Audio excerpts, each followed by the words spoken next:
Namaskar and very warm welcome to all our viewers and learners in this live phone-in session of CIT NCERT. I am Renu Bhatt and you are with us live on PM eVidya channel from channel number 6 to 12 and on our NCERT official YouTube channel. Dear learner, this is our special program Sahyog, where we talk about mental well-being of students and we try to provide them psycho support as well. And the topic for this session is quite interesting. Our topic is work to deal with stress. And you must be thinking, how is it possible? Because we generally associate and relate stress with work. And to throw more light on this topic, we have two experts with us. Let's meet them. You are Professor I.P. Gaurama. You are Professor in RIE Bhubaneswar. Very warm welcome, ma'am. Good evening. And we have another expert with us. You are practicing counselor, Ms. Vimla Robbie. Very warm welcome, ma'am. Thank you so much. Good evening. And dear learner, without wasting much of our time, it's time for you to participate in this live phone-in program. So you can call us on our telephone number, that is 8800-440-559. Either you can drop a mail at our email address, that is sahyog.ncert@cit.nic.in. And in case you have joined us through our live streaming, that means you are on our NCERT official YouTube channel. Go to the live chat box and drop your comment out there. From these various mediums, you can connect to us live in this our program. So ma'am, without wasting much of our time, Gaurama ma'am, I would like to ask you a question. Please introduce this topic to all our viewers. Please explain, ma'am. Yeah, thank you. We all are familiar with the phrase that dealing with work stress, how to de-stress from the burden of work. We read in newspapers, magazines, internet also has lot of material on these topics. So always work is associated with something causing stress and we look for ways to deal with it by de-stressing through other means. But we are trying to bring another angle to work here as how, if we can look at work as a de-stressor, like how work can be used for mental well-being. This is the topic of today's discussion. And when we are looking at work, we are looking at work. What is work actually here? Work is something which somebody is performing a task. You know, all of us have some task to be performed, and it is a compulsion that all of us perform the task.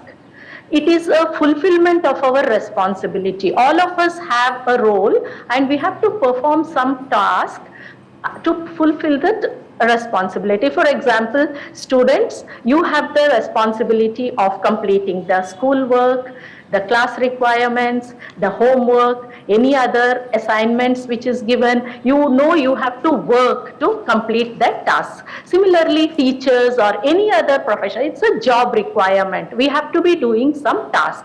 Not only that, we also have work related to our home. We all work in our homes also. We cook, we clean, we do some gardening. So all these call for our physical and also the mental attention to perform some task. So when we do these tasks, we usually feel that, oh, it is very tiring. I got tired of work. How do I release my stress, or how this work pressure is so much? How do I reduce my stress? So here we are bringing in today's discussion how work can be therapeutic. We all are familiar with the music, walking, talking with friends, all as methods of relieving our stress. So, but here we are looking at work as a therapeutic measure to release the stress. So work itself becomes an intervention to work better. Right. Here I just would like to say that we are looking at work from a positive angle because work is fulfilling, work is purposeful, and work is satisfying, and work gives us happiness. There are so many positives associated with work, and I just want to show this slide where it shows about work as a remedy to all problems. This is a poster which some of you have seen, but I just want to draw your attention to it, that which says work is greatest purpose of our life, everyone's purpose. We just have to think once, if there is no work, then we will really understand the importance of work. So it just says, like, if you're poor, work; if you're rich, you work; if you're burdened with unfair responsibilities, work; if you're happy, you work; if you're sad, you work. So it shows that if you're healthy, we have to work. And if health is threatened, work becomes a remedy to improve our health. So when hope seems dead, when there is no hope, work. And this poster is to say about all these things and showing work as a remedy to all problems. In today's discussion, we would be taking you through certain important aspects, like how to view work from a positive angle, certain instances which we see in our daily lives where work is used as a remedy to certain problems, and how people have achieved great success and have led a satisfying life by working. And also we are looking at very little on using work as a tool to find happiness and peace within ourselves as a stress relief. Right. Ma'am, is that mean in short we can say we need to value our work? Yes, true. Okay. So ma'am, Vimla ma'am, now I would like to ask you about the challenges that we face at our workplaces, right? How we can promote positive attitude towards the challenges in work, ma'am? I would say that you've actually worded the question perfectly, okay? Because you've spoken about keeping a positive attitude, and I think that is the primary requirement. So as Dr. Gaurama just mentioned, there is a requirement for us to separate the word stress from the word work. Right? We are so used to saying work stress. You know, I mean, I have children in grade 8 and 9 writing compositions about stress that they face during work. Not to negate the fact that everyone feels differently about things, but we need to take away that whole association of the word work with the word stress. And for this, I think the first thing we need to change is our attitude to work. For that, there are two parts to it. I will explain it in two parts. One is an understanding of one's work values, and the other is building good work ethics. So when I look at work values, it is very important for all of us to identify what is it that we specifically gain from work. What is it that we enjoy in any work that we do? This again would vary from person to person, and counselors the world over, before providing career guidance, try and identify what is it that each one of us value the most. And there are 6 work values that are included in standardized tests that we use to identify work values. So these 6 work values, I'll discuss them quickly. I'll use examples to discuss them. So for many of us, I think work brings us a sense of achievement. You know, it could be a target achieved, it could be a project that you've done well, it could even be tidying your room or cupboard, after many days of your mother reminding you. The day that you tidy it, there is a sense of achievement. There is a sense that, oh, wow, I have done something good today. So for some of us, that in itself is an incentive, or that is what makes us feel good about work. For many others, it is the recognition that we get. Again, as students, it could be a proficiency award you win, or it could be a sabashi you get from your teacher. It could be just a round of applause in class after you've stood up and said something. It could be anything like this. So for some of us, it is that recognition that spurs us on to work further, or feel happy about work. Another thing that many of us may look at is independence. So work gives us, or there are some of us who value independence more than anything else. And so work does bring in independence to many of us. So some of us work better independently. Some of us use work to be able to be more independent, whether it is the salary that you earn that gives you more freedom in the decisions that you make in the house, where you have more independence because of the work that you're giving. So for some of us, that is where our work brings us happiness. For some of us, it is the relationships. And when I'm working in a school, for me, more than the teaching as such. I think it is the connect that I'm able to make with my students that always brings me joy. I mean, right from day one onwards, just knowing, this child, just to be able to know that, this child seems to be feeling a little low today or unwell today, just because of that connect. And I think that is something that I value more than anything else in any workplace that I've worked in. It is being able to build a relationship with the individuals there. Then for many, it may be the working conditions. So again, looking at students, I would say that very often there are some children who can work only when everything is quiet, when everything is absolutely quiet. There are some who can work in the midst of chaos. For many of us, a workplace like, I've often spoken to my daughter. Sometimes my daughter says, there are days when she would say, I think a job in an air-conditioned office will not suit me because I would like to be moving about a little more. So these kind of working conditions, sometimes it is something like that would give you pleasure. The fact that you're in a cool, savvy office, or the fact that you're out in the field. So identify what works for you, what is it that ticks for you, and accordingly try and recognize that and move ahead. Next, quickly moving on to work ethics. So work ethics is basically what are the values that you follow in an office or in any kind of a workplace. It could be a classroom. So here it is very important to be proactive rather than reactive. Anticipate what is required and do that. Right? Do not wait for things to happen and then start moving, start reacting to it. Instead, anticipate what is required and start doing it. Your workplace would become a place of ease. Right? If you start taking responsibility for what you do, whether it is something that you have done right, whether it is something that you have done wrong, the moment you start taking responsibility, again, stress goes away. If it's something that you've done well, you feel, you're getting some kind of acknowledgement of your, or credit. If it's something that you've done bad, at least the stress of hiding it is over. So, it's again a nice thing to do. You just take responsibility for whatever you have done. Also, respect. Now, respect here, I would say respect your workplace, respect your work, and respect the people you work with. I think all three are very important. Whatever rules are to be followed, whatever customs are to be followed in your workplace, respect that also. Treat your workplace as a, and I think this definitely is a very strong Indian ethic, and I think that is, it is a very important ethic. To be able to respect your workplace and treat it as a sacred place, wherever it is, even if it's just the kitchen that you're working in at home. Always treat it importantly.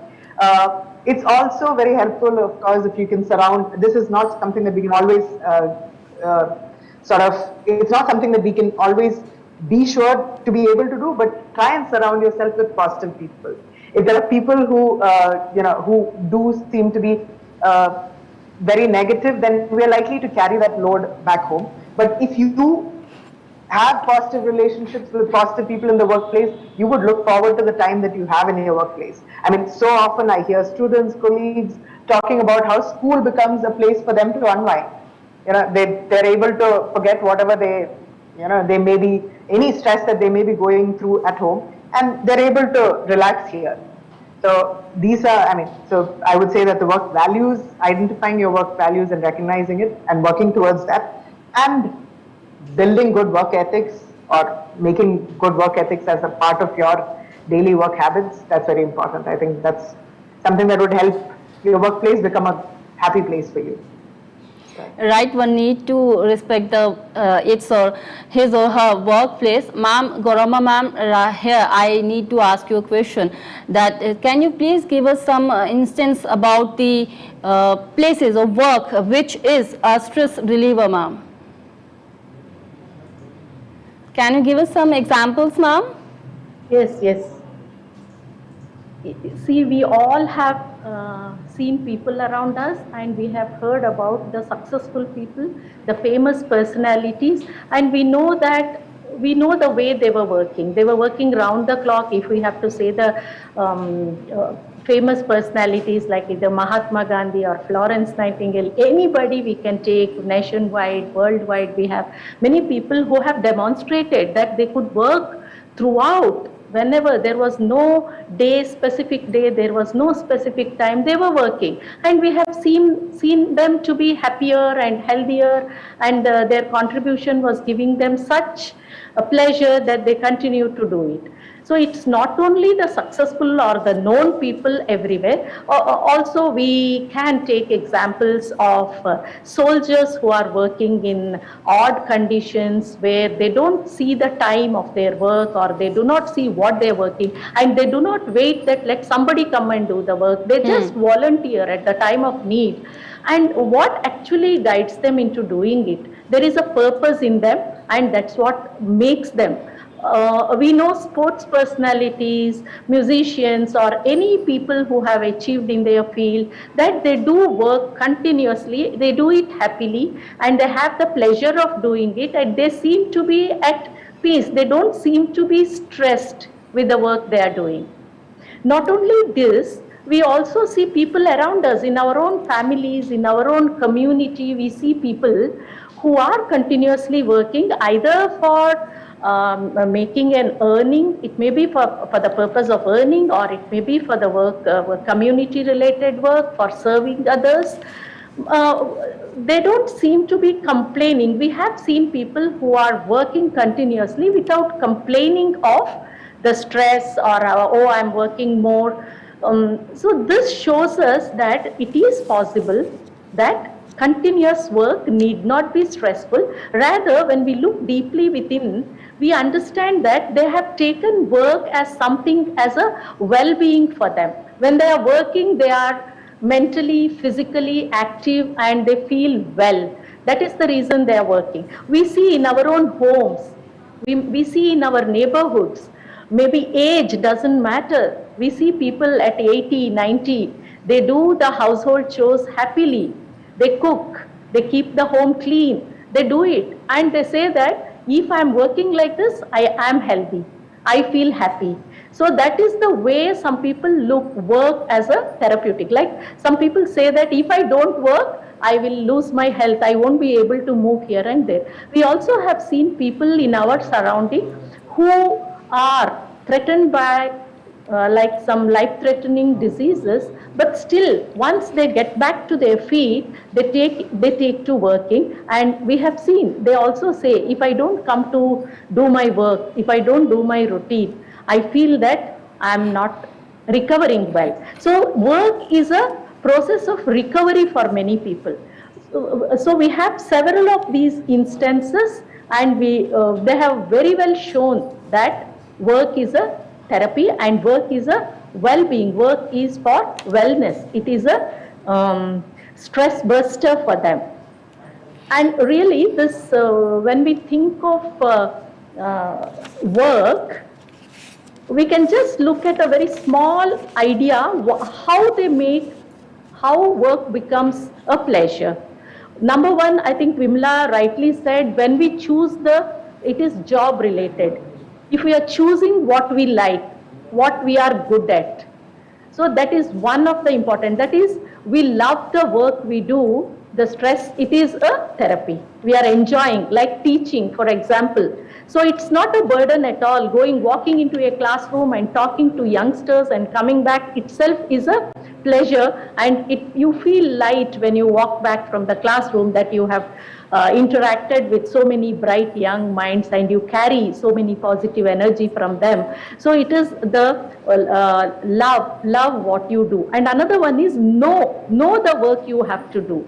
For example, there is sometimes we have to do something. There is a task either in our workplace or at home or anywhere, but we are not aware how to do it. We do not know. At that time, we have to take help, guidance from others, like how I should go about. So once I know how I go about, because most of the time, not knowing how to do the work is a point of stress. Of course, there are things like having a company, collaboratively working, building relationships in the workplace and doing together, accomplishing the task together. All these make work a pleasure. Right. So that means we need to look around and get inspired from them. Vimla ma'am, Here, can you please tell our viewers how to negate burnout and work distress and make it a tool of happiness? Okay, so I think most often the term work getting associated with the term stress happens because of our work habits. So we need to have good work habits to be able to make that workplace a happy place. And we so often I'm sure if all the students who are viewers here would always talk about multitasking. Even us, of course, all of us. Vimla ma'am, I'm sorry, I'm interrupting you in between your talk. We have only 4 more minutes left for the session, ma'am. Sure. Okay, so I'll just start. Yes. So multitasking is something that we sometimes feel is a need right now, but I think it is very important that we still prioritize what we need to do first. Multitasking, otherwise, for a long, sustained period, will only add to stress in the workplace. Moving on, connecting that maybe to time management again. One could associate it with priorities. Okay, so you need to be able to prioritize what amount of time you spend for work, what amount of time you spend. In fact, there's a famous quote by the former president, Dr. Abdul Kalam, where he has said that it is, if anyone stays late at the workplace, he's actually being foolish, because he doesn't know how to balance his priorities for work and home. So it is very important that we learn how to manage our time well. If you can see the slide, we also see the old story of the new version of the old thirsty crow story, where now you have a thirsty crow drinking water through a straw rather than working hard. So rather than working hard, this is working smartly. Here, it is not just working smartly, it is basically keeping yourself updated. Whatever it is, whether it is technology, whether it is new advancements in your field, whether it is just the tasks that you need to do, keep yourself updated. Quickly moving on to the fourth point, declutter. Whether it is within your head, your workspace, wherever it may be, one needs to declutter. One needs to ensure that one focuses at one thing, and that is if you have too many things lying all around, then it gets more difficult to work. Lastly, I'll just move on. I'll just re-emphasize what Gaurama ma'am said, basically about doing what you love. So doing what you love, yes, of course, all of us talk about how if you could do what you love at all times, life would always be happy, happy. We could all be happy in life. However, fortune sometimes doesn't bring us doesn't give us the opportunity to do what you love. So then it is important that we change our fortunes by learning to love what we do. Whatever we need to do, we need to learn to love what we do. Do it with love, do it with respect, as I mentioned earlier.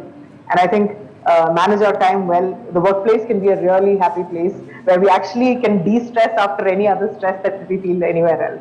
So any kind of work, finding a purpose, that would help. Yeah, rightly said. And ma'am, we have our one question with us. Gaurama ma'am, I would like you to answer this question. Our viewer is asking, Sanjeet Kumar is asking that, is stress always negative? Can you please tell us in brief? Stress need not be negative. Stress is the factor that brings the best out of us also. So we need not to demonize the stress always. We can consider it as positive also. That helps us to do better. Right. So, ma'am, we have only 1 more minute left in this session. Can you please conclude the session, ma'am? Final words. Gaurama ma'am, can you please conclude the session, ma'am? Because I am showing the slide which says that no one has ever drowned in sweat. So I want to say, let us sweat and enjoy, not fearing death. Very rightly said, ma'am. And I'm quite sure this session would be beneficial for all our viewers and learners. It's time for me to wrap up this session, but thank you so very much, Gaurama ma'am and Vimla ma'am, for being with us and for your detailed information on work to deal with stress, and letting us know how we can de-stress ourselves while doing work. Thank you so very much, ma'am. Thank you. Our pleasure. Thank you. Thank you. And dear learner, let me wrap up this session here only, but you stay tuned to PM eVidya channel and NCERT official YouTube channel. Me, Renu Bhatt, with my whole team is taking your leave. Namaskar.